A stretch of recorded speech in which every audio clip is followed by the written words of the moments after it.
every other team in the Premier League like this should be scared of Arsenal, because there's a chance among those people feel win the Premier League, Champions League, and the EFL. In fact, any cup where they in front of them, Arteta the vex.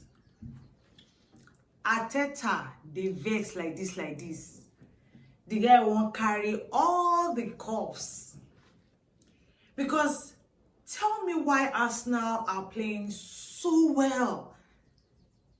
You see that defense of William Saliba, Gabriel Magalhaes, those two center backs, and even their wing backs, man, it's crazy.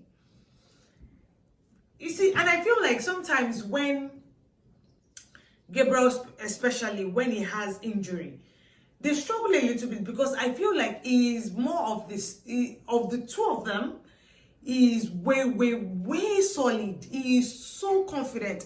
And even aside from the fact that he is good defensively, he scores goals for them, especially from corner kicks. And that is why you see them get a lot of corner set pieces. Like Arsenal is one of the teams in the Premier League that have had the highest goals from set pieces. 11 goals so far, I think since 2020, since 2023-24 season. That's how many goals they've scored from set pieces. And you see that they try to get a lot of corners in their games. Not even just corners alone, even free kicks. Because Rice is so good on the free kick. Saka, exceptional. So Arsenal is one team that you have to look out for, that I feel like, and of course that midfield with the likes of Declan Rice, Zubimendi, and then Saka on the wings, Trossard also on the wings, or even when they remove Trossard and Martinelli, they're just so good, and they're so lucky that they have Gyökeres, who I feel like, yes, he might not be scoring a lot of goals, obviously, but he's doing a lot of work. So teams have to really look out for this Arsenal side, really. They have to. But anyways, guys, we are just going to do a preview of the EFL round 4, and obviously it's going to be happening Tuesday and Wednesday, although the games on Tuesday are not really big, although Fulham is supposed to play on Tuesday, and they're obviously supposed to be playing Wycombe Wanderers. Then Brentford is obviously supposed to travel to Grimsby Town, and that's obviously the team that beats Manchester United out of the EFL. And then finally on Wednesday is Wrexham against Cardiff City. But to the main games that are obviously going to be having the big teams in the Premier League, it's on Wednesday, and it's Arsenal against Brighton. Now, don't forget that Brighton lost their game at the weekend against, they lost against Manchester United. It was 4-2 loss. However, I still feel like you can't really underrate this Brighton team, to be honest. I feel like when it comes to these one-off competitions, they are really good.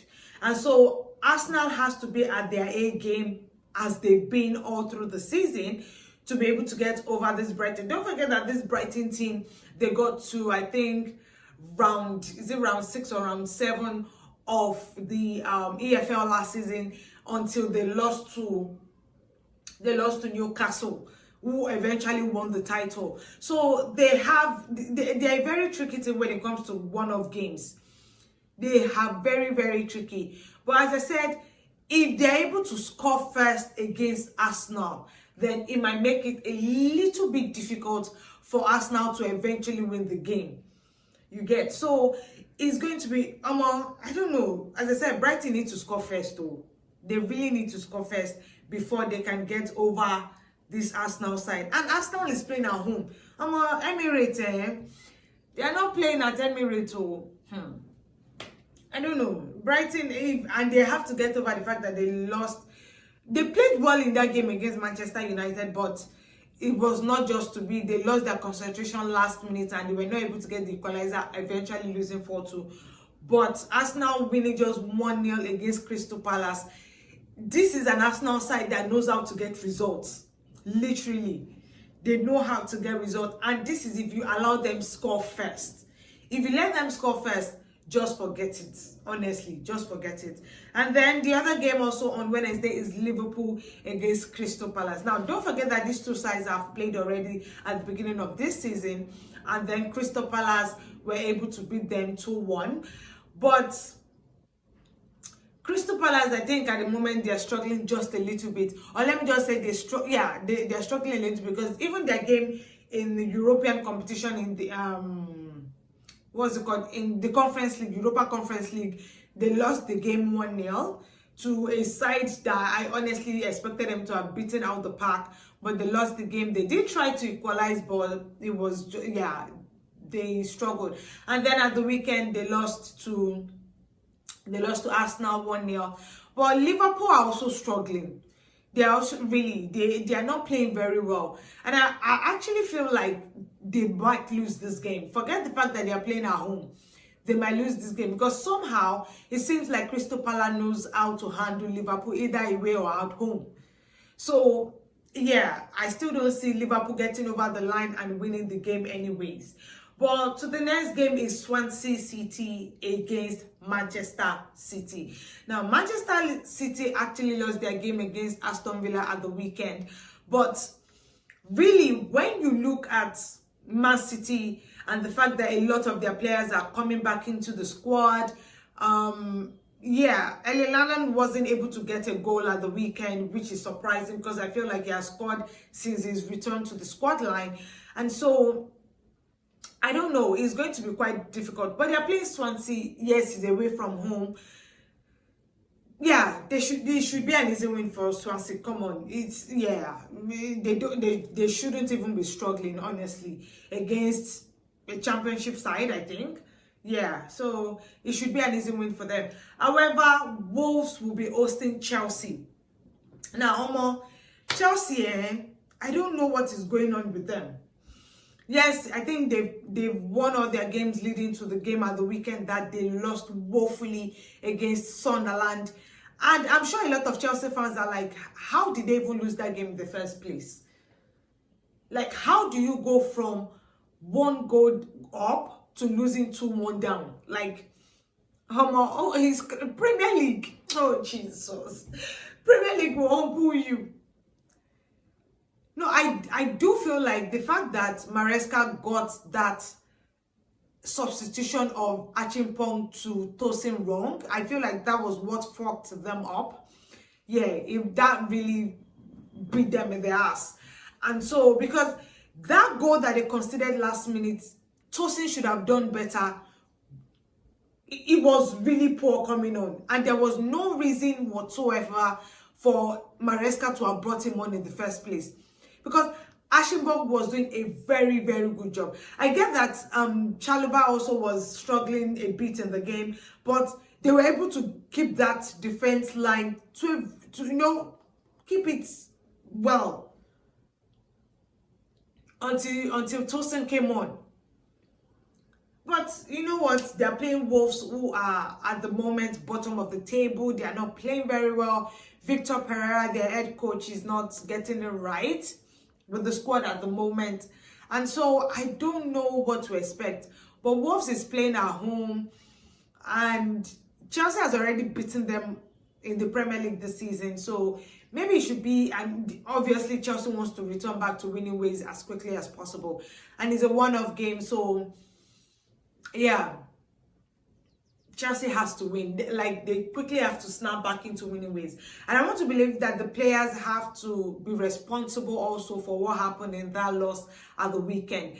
They want to do better. They really, because I don't think there's anything else the coach could have done.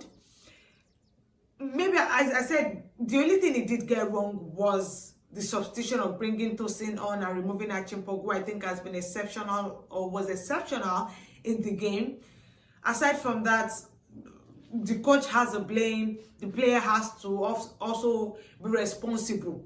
So yeah, but regardless, they should be able to win the game, maybe 2-1. If not, it's to their own detriment anyway. It's going to be their own problem. So they have to win. And then the final game is obviously going to be Newcastle against Tottenham. Now, these two sides won their game at the weekend. Newcastle were able to get over the line, winning 2-1 at the weekend against Fulham, while Tottenham beat Everton 3-0 away from home. So Tottenham, again, they're playing away from home, but they're playing Newcastle, who are the defending champions of the EFL Cup. Newcastle, yeah, what is back-to-back wins for them in all competitions, winning in the Champions League and then winning in the Premier League. I feel like they're going to carry on the momentum. However, I feel like Tottenham are one side that you really can't rule them off when it comes to all these knockout games. You really cannot. So it's going to be a very, very interesting fixture. But then again, I want to give it to Newcastle. As I said, they're defending champion. They are playing at home. They are on a winning streak at the moment. So they have everything in their favor. Yes, I believe they're going to be able to win the game. Probably maybe a close shave, a hard 4-2-1 win again. But they will be able to get over the line. Anyways, those are my thoughts on the EFL round 4 that will be happening midweek. And yes, don't forget to like, share, and subscribe to the channel. Please, please, please subscribe to the channel. But also put on your post notification buttons to get our latest videos when they drop. Also ensure to follow us on all our social media handles at _official FSH on all platforms. And definitely put in the comment section who you think is going to win their game and probably get to the 5th round of the EFL. Anyway, that's so much from me for the midweek fixtures. Yeah, until I come your way again, people, enjoy your week. Bye.